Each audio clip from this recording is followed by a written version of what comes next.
अगर आपका पेट जो है वो निकला हुआ है, तो इसका क्या मतलब है? इसका ये मतलब है कि आपकी बॉडी ने बहुत ज़्यादा एक्स्ट्रा एनर्जी जो है वो स्टोर की हुई है अपने मिड सेक्शन में या अपने जो दरमियानी जो बॉडी का हिस्सा है उसमें।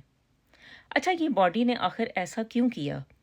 बॉडी को जब ये सेंस हुआ कि कोई ख़तरा मौजूद है, कोई डेंजर है जिसकी वजह से बॉडी शट डाउन हो सकती है, तो बॉडी ने क्या किया कि उसने एक्स्ट्रा एनर्जी को स्टोर करना शुरू कर दिया।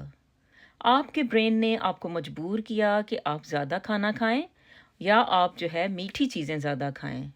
तो ऐसी सूरत में क्या हुआ कि बॉडी में फैट स्टोरेज जो था वो पेट वाली जगह पे सबसे ज़्यादा होना शुरू हो गया।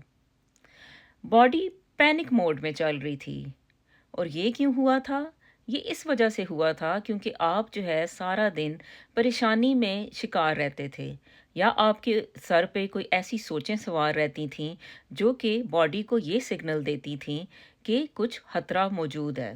इसका मतलब ये है कि अगर हम बॉडी का पैनिक मोड जो है वो टर्न ऑफ कर दें, यानी कि उसका जो पैनिक या उसका जो हर वक्त डेंजर में रहने का जो स्विच है अगर हम वो ऑफ कर दें, तो बॉडी जो है वो हमारी नॉर्मल हो सकती है, वो इस फैट को स्टोर करना बंद कर देगी और इस तरह जो हमारी जो पेट है वो बिल्कुल फ्लैट हो जाएगा। अच्छा जी, अब इसको जो बॉडी का जो ये डेंजर मोड है, उसमें से निकालने के लिए हमारे नबी ने ये तरीका जो है वो हमें कई 100 साल पहले बता दिया था। लेकिन अफ़सोस की बात ये है कि हमें ये पता ही नहीं है। आज की साइंस कहती है कि नंगे पाँव चलना जो है वो इंसान की सेहत के लिए अच्छा है।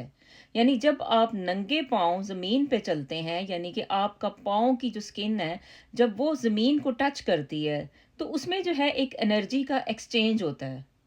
और ये एनर्जी एक्सचेंज जो है ये अच्छा है आपके ब्रेन के लिए, क्योंकि ये आपके ब्रेन को निकाल देता है पैनिक मोड में से या डेंजर मोड में से। आपकी बॉडी को महसूस होता है बहुत खूब और वो समझती है कि अच्छा, जो अब खतरा था वो टल चुका है और अब मैं रिलैक्स्ड हूँ। सोचें कि तिब्ब नबवी का ये जो असूल है ये आपको आपके नबी ने बहुत अरसा पहले बताया, लेकिन आज की साइंस जो है ये अब जो है उसको पता चला कि जब हम नंगे पांव ज़मीन पे चलेंगे तो इससे हमारी बॉडी जो है उसका स्ट्रेस लेवल कम होगा। जब स्ट्रेस लेवल कम होगा, वो पैनिक मोड में से निकलेगी, तो क्या होगा कि हमारी जो एक्स्ट्रा चर्बी या फालतू चर्बी जो हमारी बॉडी में जमा है वो भी कम हो जाएगी।